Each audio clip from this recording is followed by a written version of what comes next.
మీరైతే నేను ఎవడని చెప్పుకొనుచున్నారు అని అడిగాను.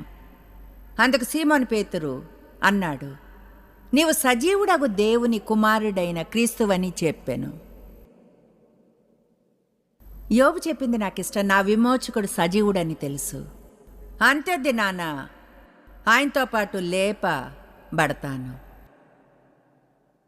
అందుకు యేసు, సీమోను బర్యోనా, నీవు ధన్యుడువు. పరలోకమందున నా తండ్రి సంగతి నీకు బయలుపరిచినే కానీ నరులు నీకు బయలుపరచలేదు. మీకు విషయం చెప్తాను, మీరు యేసుక్రీస్తు నమ్మితే ఎలాగో మీరు నమ్మగలిగితే ఈ పిచ్చి కథను దేవుడు